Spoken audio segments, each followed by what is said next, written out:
Les infos crypto pour ceux qui n'ont pas le temps. Dernier mois de hausse pour le Bitcoin et les cryptos. En tout cas, c'est ce que pourrait indiquer la temporalité juste avant le départ des professionnels sur les mois d'été, les gars. Donc attention, est-ce que ça va être un joli mois de mai? Il me tarde de voir ce que ça va donner. On va bien évidemment regarder la clôture monthly et plein d'autres indicateurs assez intéressants. Du côté du BTC, on perd encore 1% ce matin. On est toujours un peu plus faible que l'Ethereum qui tient, qui est à 0,5%, même s'il n'est pas très loin. On est à 1857 dollars. BNB qui suit, lui, pareil, Ethereum à moins 0,6%. XRP qui nous a fait une belle poussée hier, qui perd 1,3%, donc il se maintient plutôt pas mal, on va dire. ADA qui perd 2,4%. On a LTC qui est en forme, plus 3% ce matin, ça fait plaisir. Le reste de la map est assez mitigé, c'est assez calme. On a quand même Atom Cosmos qui perd 3%. XMR qui perd 3,4%. Je crois qu'il a été delisté de Binance, donc on va dire qu'il tient plutôt pas mal. Il y a ZEC aussi, de mémoire. On a aussi XLM qui suit XRP 2,2%, ICP qui perd 3%. On a Lido qui perd 6%. Peut-être qu'il y a eu un lâcher de tokens. J'ai plus toutes les informations en tête. Du côté du monthly, les gars, puisqu'on a eu cette clôture hier, donc bien évidemment, on a clôturé dans le rouge. Le mois de mai n'a pas été un très bon mois après 1, 2, 3, 4 mois de hausse. Donc c'est normal aussi, quand on prend un peu de recul, qu'on ait de la respiration du cours. Souvenez-vous, en 2019, on avait fait 1, 2, 3, 4, 5. Alors pour une, on s'est arrêté un petit peu avant. Mais en tout cas, c'est assez normal aussi de respirer. D'ailleurs, on était monté jusqu'au mois de juin avant la correction. C'est normal que ce soit pas toujours exactement pareil d'un point de vue graphique. C'est une simple correction. On va voir bien évidemment comment va se passer le mois de juin. Pour l'instant, on démarre dans le rouge, mais on sait pourquoi. On va passer directement en daily, puisqu'après on regardera bien évidemment ce petit gap CME. Pour l'instant, on tient toujours ces fameux 0,382 par rapport au dernier mouvement, c'est-à-dire au point bas vers les 19 600 dollars. On a la trendline qui fait toujours office de résistance. On a réintégré ce petit range, donc on va voir ce que ça va donner.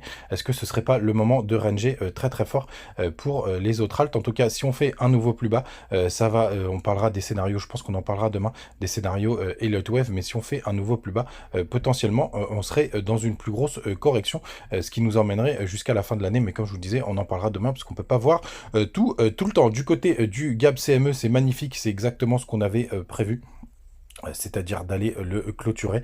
C'est maintenant chose faite. Oula, je suis en monthly, donc forcément on voit pas très bien.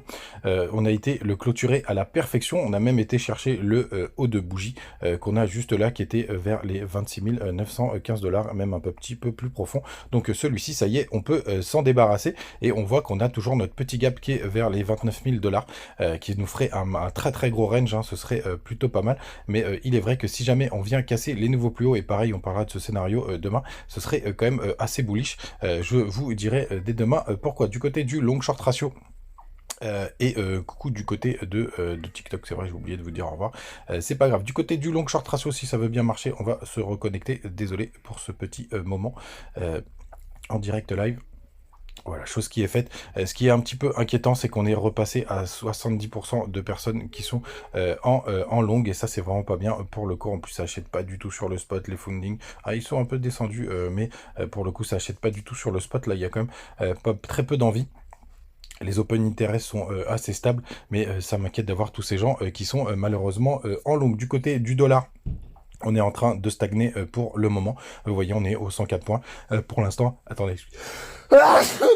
Excusez-moi, je le coupe au montage, si j'y pense. Du côté du dollar, on est aux 104 points. Pour le coup, on est sur la zone de rechargement de short d'ailleurs de ce dernier mouvement. Pour l'instant, rien de dramatique, ça stagne. Il faut regarder aussi ce qui se passe du côté du SP500. La bonne nouvelle, c'est qu'on a des liquidations qui sont de plus importantes désormais maintenant au nord, puisqu'on a un pic vers les 28 000 dollars. Donc ça, c'est plutôt une bonne nouvelle. Ça pourrait justifier cet énorme range pour le BTC et les cryptos. Pas de crypto du jour pour le coup, puisque j'attends de voir comment démarre ce petit mois de juin et qu'il va falloir quand même avoir une résolution du range. Par contre, ce qui est intéressant de regarder, c'est Ethereum face à BTC. pour le coup, puisque vous voyez là on est plutôt bullish depuis quelques jours, hein. Regardez cette belle tendance haussière qu'on est en train de faire. Quand on prend du recul sur le 3D, on a, non c'est plutôt la weekly que je voulais vous montrer, quand on prend du recul sur le 3D, on voit qu'on a toujours cette formation d'épaule, tête-épaule inversée. Il faudrait qu'on vienne briquer ici, ça pourrait nous faire une petite alt saison. Alors pendant les mois d'été, c'est toujours ce serait toujours un petit peu étonnant qu'on l'en fasse, mais si jamais il y a un petit peu d'engouement du côté d'Ethereum, ça pourrait pousser toutes les autres cryptos. Et d'ailleurs, quand on va voir la Bitcoin dominance, qui est juste là, on voit que depuis cette correction, c'est BTC qui est le moins fort par rapport aux autres cryptos. Donc ça, c'est intéressant de voir. On va voir là, puisqu'on essayait, on est retombé sur des zones de support. Donc on reteste cette trendline qui est juste ici. Donc on va voir si on crée des structures de l'autre côté de la trendline. Vous voyez, ça fait office de support là depuis aujourd'hui, tout simplement.